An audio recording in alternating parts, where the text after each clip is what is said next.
welcome to another edition of the Nets Insider Podcast. My name is Randy Zelia from BackSportsPage.com, here to console Rick Laughlin of the Nets Insider after a very traumatic experience, which was Saturday night's Game 7 against the Milwaukee Bucks. And joining us as well from BackSportsPage.com and Seth and Sean Sports, which can be heard on the Back Sports Page podcast network every Wednesday, the one and only Seth Kamens. Gentlemen, how are we today? Been better, Randy. Been better. Yes. I recovered. I laughed. I cried. I laughed some more. It was over. And we go on. Now we go on to what the heck do they do going forward? Yeah, I think that is going to be the question, but I think we have to address the elephant in the room. And first off, congratulate the Milwaukee Bucks and their fan base, in the conference finals. But I have to bring up the point. Milwaukee shouldn't be pounding their chest so hard as they beat Kevin Durant, a guy with one leg.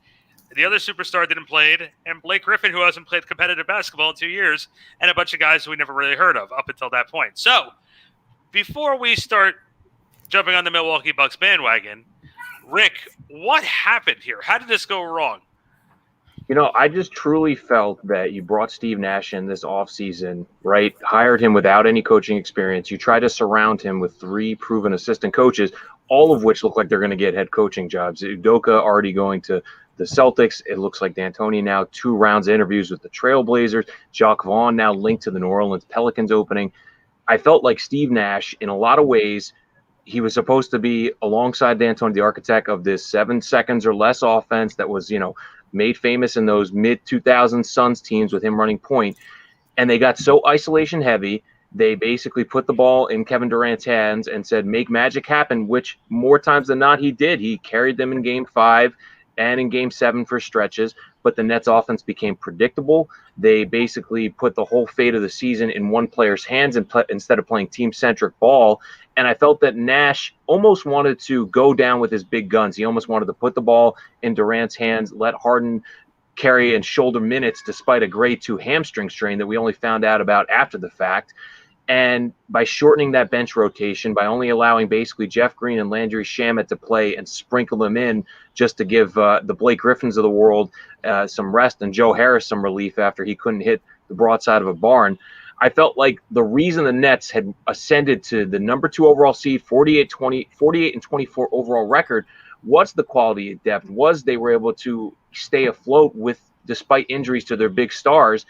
And you understand in the big moments in the playoffs that not always the bench is going to carry you or be able to rise to the occasion. But I just felt personally, I'm curious what you guys think, I felt like Steve Nash basically didn't want to take any chances, wanted to ride or die with the big guns, and didn't give some of these X-factor guys off the bench a chance to give the team a boost. That was pretty good. I'm actually pretty I don't really disagree with you. I would have liked for them to bring Durant a little bit further down low. I think Durant, have him play out of the post. He can pass out, try and get Harris some open shots, because he said Harris was shooting 20% from the floor, which was unfathomable. But the reality is this. You have a 3-pronged team where you had one healthy player who had not been healthy for 2 years before. If this team is healthy, they win the title. They just do. Kyrie didn't play, or Kyrie played, Harden was at 20% for most of the series. And they took a team with good depth, with good, I don't want to say with great coaching, because it wasn't great. I don't think Milwaukee was great coaching. No. But with a superstar and 2 very, very, very good players in Middleton and Holiday, you just took a team where you couldn't play 1-on-5. And by having Durant bring the ball up, literally just, as you said, play iso ball, eventually he's going to get tired. You have some young depth there. You don't know what you're going to get out of a Claxton. You don't know. And I would have liked to have seen them do some more, bring some more people in and see what could have happened. The reality was Harden shouldn't have been playing 45 minutes a game. Harden probably shouldn't have been playing. And, it's almost amazing. It's funny. I've never seen a series where after the first 2 games, everyone thought the series was over. After that 45-point demolition in Game 2. After Game 4, everyone thought the series was over in the opposite direction. Then Durant goes for 48, 39, and 27, and they win game 5, and they think that's over. And like it is a really interesting and fun series to watch. But the reality is you have 3 top 10 players and only one played. And you went to a game 7 overtime with one guy. I mean, that's how I see it is if you were healthy, you would have won. They probably should have won anyway if they had probably used Durant in a different capacity and used a little bit more of the depth. But they didn't, and there's no point in critiquing Nash because look, Nash, as you said, is never coached. He was surrounded by three head coaches or 2 head coaches in Doku, who was inevitably going to be a head coach, whether it was this year or next year, so on and so forth. I know now he's going in with Boston. If you want to blame, I don't blame Nash because I just don't. I blame you have injuries that didn't help, and I think between the 4 coaches combined, whether Nash is the head or not, they should have been able to come up with a better offensive game plan than Durant bring down the ball, Durant shoot the ball, Durant try and rebound the ball, and then Durant get back on defense, and it just doesn't work. So I see it differently. And I'll throw this out there, too, from the Milwaukee perspective. After watching Giannis for 7 games, for a guy who's labeled a superstar in this league, no, he is definitely not a Batman. As Bill and I always like to say, he is definitely not Batman. Maybe a Robin, or he could just be Alfred. In one of those situations, I'm watching him catch the ball, foul line extended, backing the ball to the three-point line, and charging in, going to the basket. Seth, you and I have had conversations about the NBA for years, and one of the big things I was always very complimentary about was Amari Stoudemire. When Stoudemire went down with his knee injuries, he was able, and it also took him to play with Shaq to start developing a game, like an outside game, a mid-level, mid-range game. Giannis is in desperate need of that, and he also has to learn how to shoot free throws and handle himself in hostile environments. That was ridiculous. Yeah. Well, put it this way, the free throws have only looked good in comparison to Ben Simmons. I'm not as concerned with him. Look, he is comfortable to a degree shooting the outside jumper. But it's not his job. You have Brian Forbes. You have Drew Holiday. When he comes back healthy, you have Middleton. I mean, is very, very good. You have DiVincenzo, who's going to come back. So you have people to shoot the outside. He's got to learn how to shoot a damn free throw. Yeah. And that's the rest of it. I'm not concerned. Look, if he shouldn't be shooting 8 to 10 3-pointers a game. He should be shooting 2 to 3 when there is nobody near him and he has the open shot. And the guy is so long and so damn big that he is impossible. Look, he is a superstar, but he's not a top 3 to 5 guy. It depends what your tier is, and we've talked about this on our show all the time. Durant is a superstar. James is a superstar. You can put in, Curry's a superstar. You can put in different, but you can never be a superstar. And this is why I've never been a Shaq guy. When you can't be comfortable having the ball in your hands in the last 3 minutes of a game 7. You can't. And he's going to be fouled, and he takes 36 seconds to shoot a free throw, and which is kind of funny actually to watch. It was the funniest thing about watching the Brooklyn crowd deal with that. That's what you're dealing with, but you're still dealing with someone you can build a championship caliber, and I think they're going to win the title. You can win a championship with him as your number 1, but it doesn't mean he's a top 2 to 3 player in the league. But here's why I point the finger at Steve Nash, and you mentioned it, Seth. I mean, those first 2 games, people were calling the series. I mean, everyone forgets in Game 3, Durant hits that huge 3 to put them up, with a minute and change left, and it looks like this is going to be a clean sweep. That basically they're going to flip the script. Milwaukee sweeps the Heat, and then they get swept. And we know what happened. And for me, it was the coaching adjustment. Look at the Los Angeles Clippers. Ty Lue, NBA championship-winning coach with the Cleveland Cavaliers. The Clippers are the first team to go down 0-2 in 3 consecutive series now. Look like they're charging back down 2-1. He's making the adjustments. From what I saw with Steve Nash, after those first 2 games, you saw Budenholzer, who's had his share of critics in the playoffs and his share of playoff demons that he's trying to exercise. But he basically was giving Giannis the ball in the middle of the court with the Nets playing that drop defense and letting him go one-on-one and not moving the ball, not finding open shooters. Chris Middleton looked lost. Drew Holiday looked like an afterthought on the offense. And I felt that Budenholzer made those offensive adjustments. He made some defensive adjustments.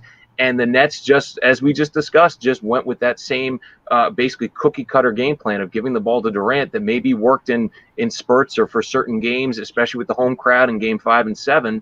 But that's to me where I was most disappointed. Now, look, injuries, I agree with both of you. Injuries derailed the season. There's no question that the Nets have a big, healthy big three or healthy big two. I would say that a healthy big 1.5. I mean, Harden was 50, 60%. I mean, he even revealed in those post-game comments that Game 5, which I was at, and I'm watching the warm-ups, it's the first time he had any type of basketball activity, even though they were saying, well, he's ramping up. He wasn't ramping up. He was just basically hoping and wishing and praying that that hamstring's not going to pull off the bone. So in reality, like I said, the way the Nets were playing offensively, I would have never thought in my wildest dreams. I mean, the Nets set so many offensive benchmarks and were historically the most efficient offense in NBA history, and they couldn't buy a basket for certain stretches against Milwaukee. And you want to give them credit defensively. I just felt the offensive creativity wasn't there. We mentioned the shooting struggles of Joe Harris. And even if they would have squeaked by this series against Milwaukee and you had Harden in the shape he was in, Durant with just logging minutes and, with his tired legs, I'm not even convinced they would win that next series against the Hawks. I'm not either. You know what I mean? I just think the way the season was trending, how they were playing, it was too predictable offensively. It was too all or nothing with Durant. I didn't like it. So if you're a Net fan, you would only hope maybe, and I'm not blaming the assistant coach, maybe some new perspective and new blood in that coaching staff, they can freshen things up, for next season. And I also want to throw something else out there from a Milwaukee perspective and a Giannis perspective. And we were talking about Seth. You were bringing up the fact that it's top level stars. You know as much as I do from a defensive perspective, and there's also another strategy thing that we talked about, Rick, on our last show. But Giannis rarely covered Durant, but Durant and Harden were on Giannis for major in key moments. Giannis, I know it's a coaching decision, but Giannis, if you're the man on that team, you want to take on the best player. The competitor in you means you want to go against the other team's best player. And we didn't see that. We didn't see Giannis going after Durant. We didn't see that. We saw P.J. Tucker on Durant, and P.J. Tucker was giving Durant fits, and he was making Durant work.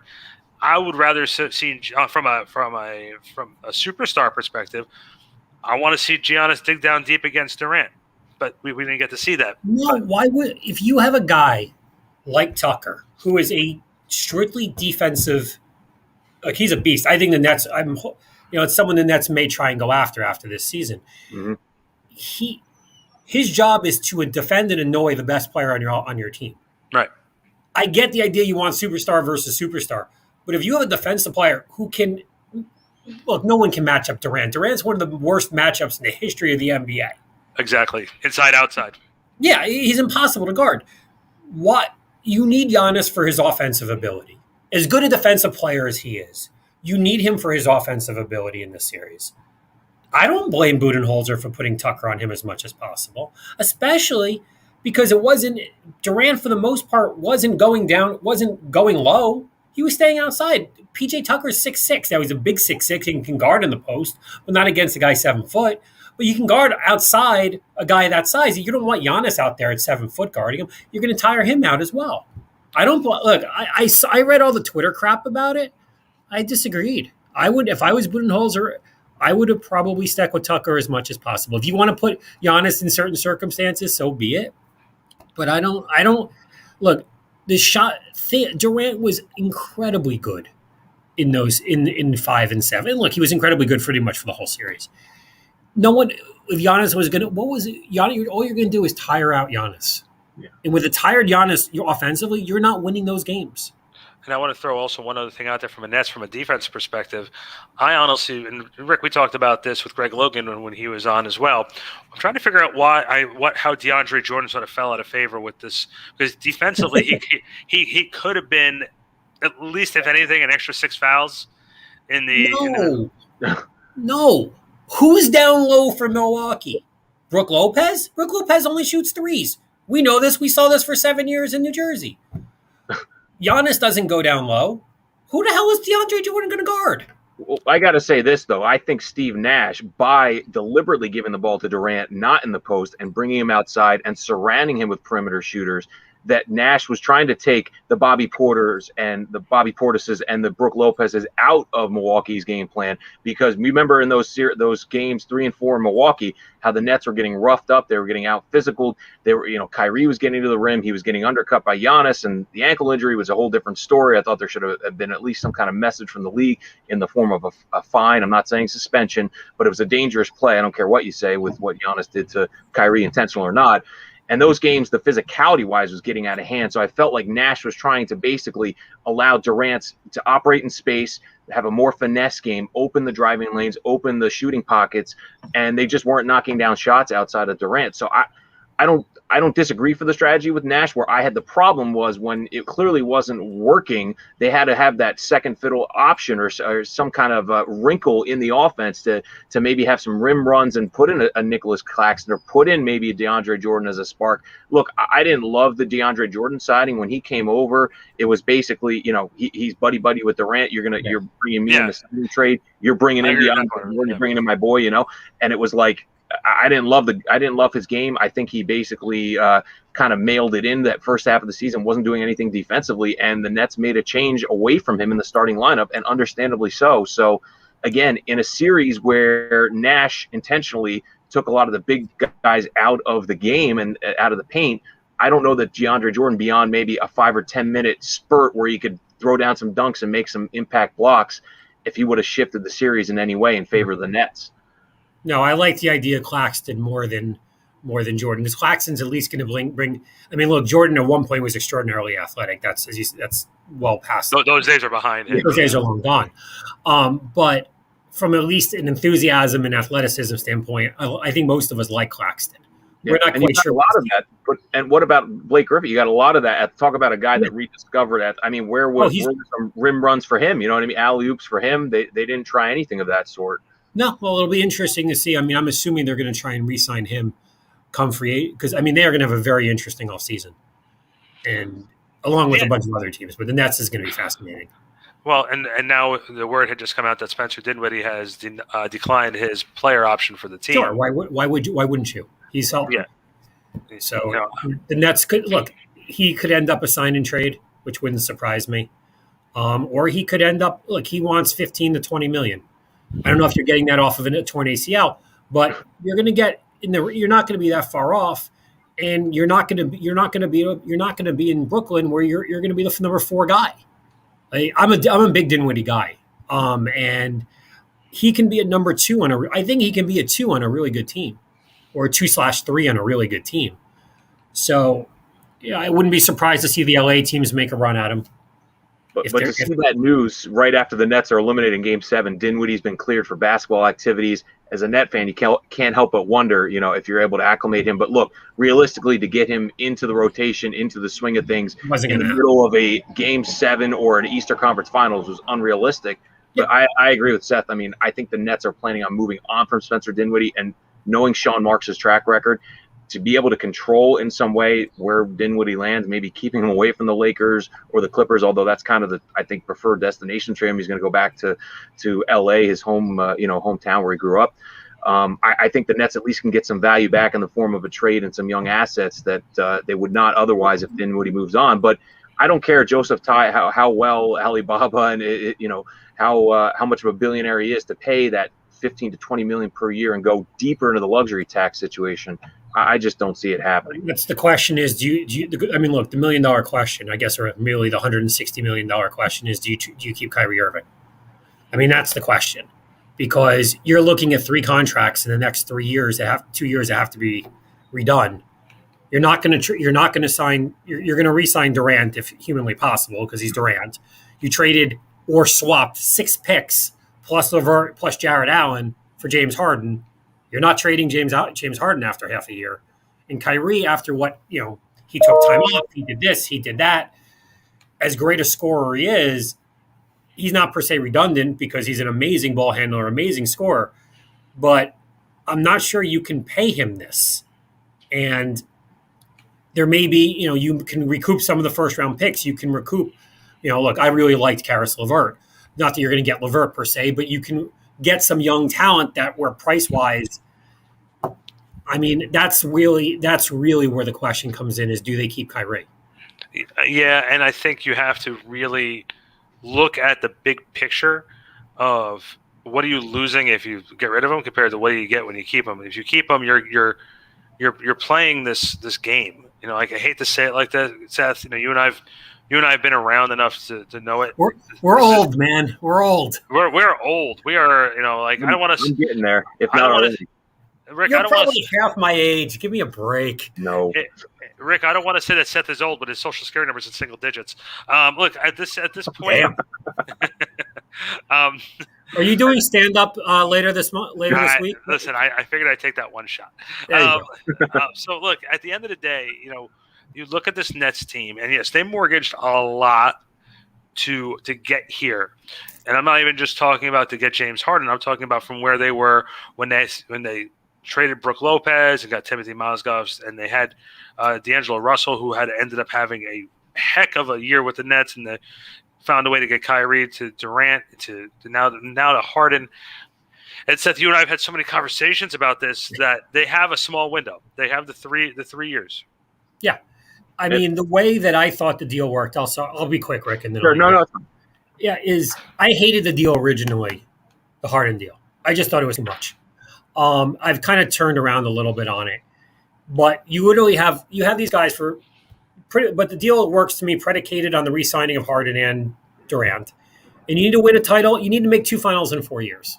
And win 1 title. If he doesn't do that, then none of this else matters. And I'm going to ask you guys to take that logical part of your brain and throw it out for a minute because I do that all the time. I understand exactly what you're saying about Kyrie Irving. He is given, as a net fan, as of somebody that's covering the team daily, he's a headache. He's a nightmare. He's a walking injury. The problem with even entertaining or fielding offers for him or making it public knowledge that you're basically looking to move him is that he was the impetus for Kevin Durant signing here. Kyrie Irving grew up a Nets fan. He grew up in West Orange, New Jersey, still has a house there, still has family there. He watched Jason Kidd, Randy was close to those teams, obviously working for the organization at the time, lead the Cinderella Nets teams to back-to-back NBA Finals. Kyrie Irving made it part of his mission to join the Nets, now in Brooklyn, rebranded somewhat and relocated, to bring a title to the Nets organization and to Brooklyn. So by basically saying that he is not an untouchable player, you are going down a dangerous path because I think it's a slippery slope. You have 3 unbelievably talented superstars. They're temperamental, they're very sensitive, and they're kind of quirky, and they stick together. So I think Sean Marks, and he's a smart enough guy to understand this, when you look at the cap situation, like you mentioned, are you going to commit long-term due to the injuries and the headaches he's causing? If you want these 3 superstars to stay here, they're going to have to be all together. So I think it's all in or nothing. And I don't think that Sean Marks can even have an inkling that he's going to trade Kyrie Irving, because the first sense of that could start to split the group apart, and that could start to alienate Marks and that front office from those 3 guys, because they are as close as any 3 superstars are across the league. That's my fear. I get it. My thought would be you couldn't, prior to the Harden trade, I completely agreed. I'm not sure with bringing in Harden, because that still holds to the same degree. That yes, they may be close, but the reality is that this isn't the New Jersey Nets. I'm a New Jersey Nets guy. I grew up 15 minutes from East Rutherford. I went to some of the playoff games with Kenny Anderson and Derek Coleman and Drazen. As I said, I am old. So this is to me, this is a completely different team. And at a certain point, you can't be $200 million into the luxury tax. There is a point of saturation where you just can't do it. And now look, they're going to always be able to get supplemental guys because they're going to be as competitive as long as you're going to get the Blake Griffins for a couple million. You're going to get guys, DeAndre Jordan, if he was coming from someone else and signing for a minimum contract. That'll be there. But I don't know, at a certain point, do they want to continuously, look, Golden State is $100 million into the luxury cap. Golden State has won 3 NBA championships. Jacob or Lacob, I forget his name, is willing to pay that because they have a brand new arena. They have a huge. They also have they're San Francisco. They have a massive, massive fan base. Brooklyn's is not a massive fan base. It's a split fan base based on between the Knicks and the Nets. And I don't know. Look, we know how rich he is. I don't know how much if he wants to spend that kind of money.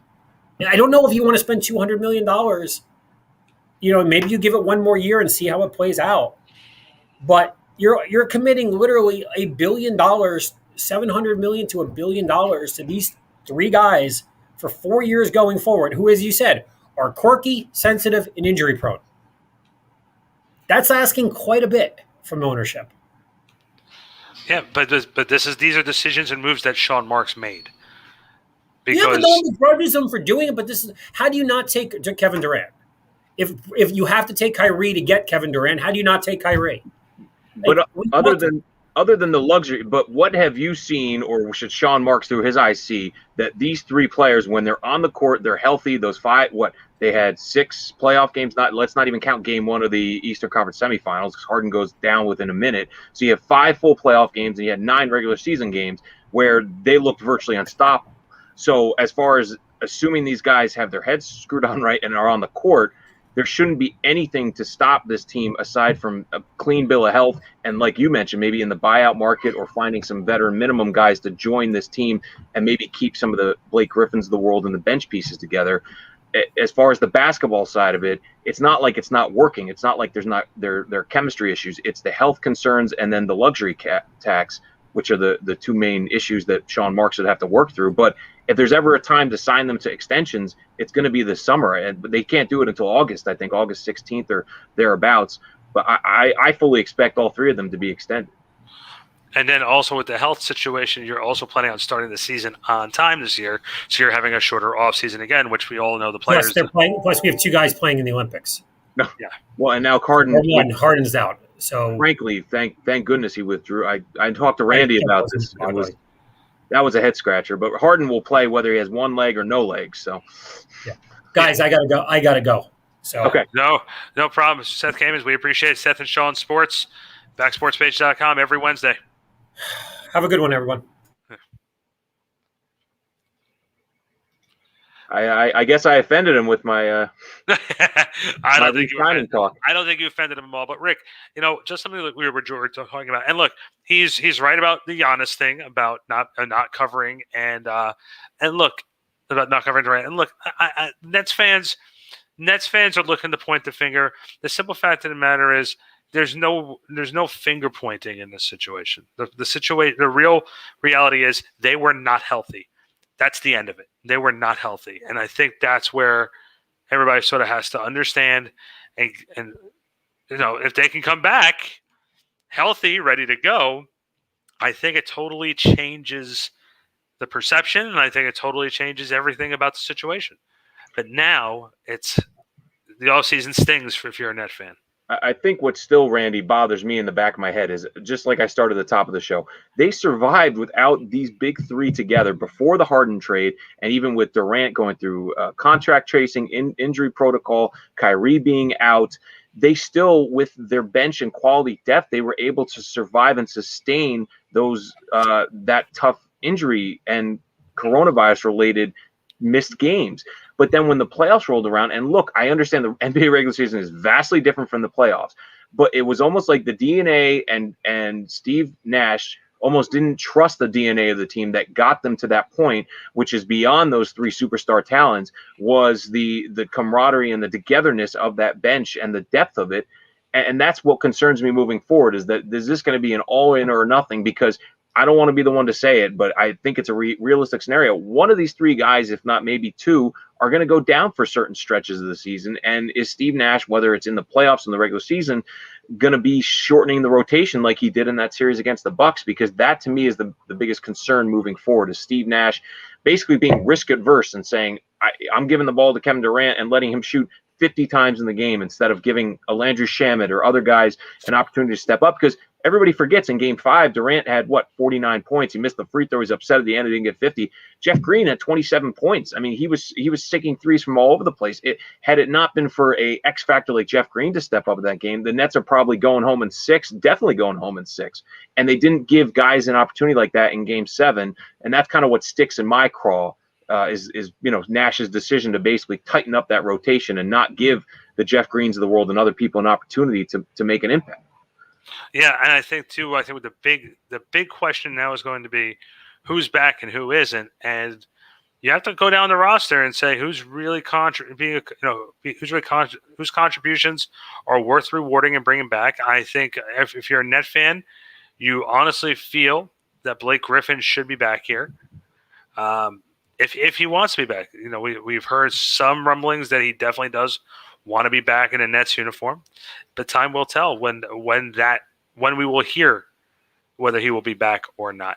Guys, don't forget to go to netsinsider.com for everything Brooklyn Nets oriented. And, of course, follow us here on the Nets Insider podcast.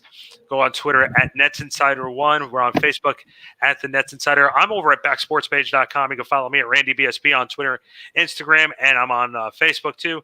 Don't be afraid to listen to the show. Give the page a like or a review on Apple or Spotify. Show us some love. Let us know you love you like what you're hearing. You love us. If you don't like me, you can tell me. If you don't like Rick, you can tell Rick. I prefer you tell Rick first, then tell me. And you can just we're gonna start ramping this show up during the summer, having former Nets, former people who are involved with the organization. They're gonna be jumping on the show with us. We'll be doing more in depth, and then during the season we'll be full throttle. So. Rick, I'll leave you with any final thoughts. I don't have much else. I just think at this point, if you're a Net fan, you're the odds-on favorite now to win the title if healthy. Kevin Durant, I think the mantle has been passed officially from LeBron James to Kevin Durant as the best player in the league. And for me, it's a no-brainer. Re-signing these 3 superstars has to be Sean Marks' top priority. And like you said, I think Blake Griffin has to return.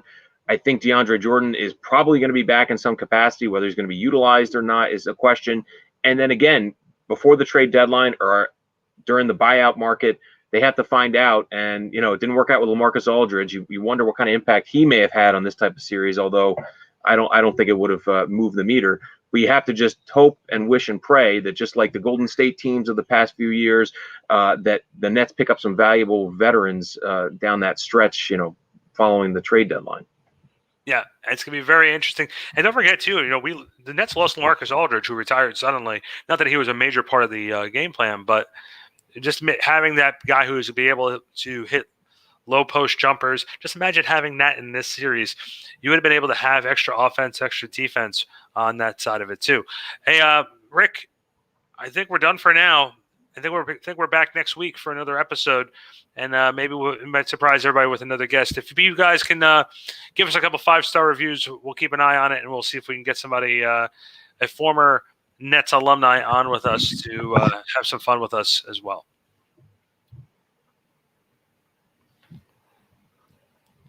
And that's your cue. Oh, sorry. So yeah, again, just recapping the season, I felt like this was our first year with Nets Insider, part of Back Sports Page. I think we had a tremendous season. I know Net fans talk you off the ledge. I had to let the dust settle. You got to let the emotions kind of go to the background after a devastating loss. But look, it wasn't unexpected. I was there in person at Game 5 because I well knew, and so did Randy, they lost Game 5. The series, they were a goner.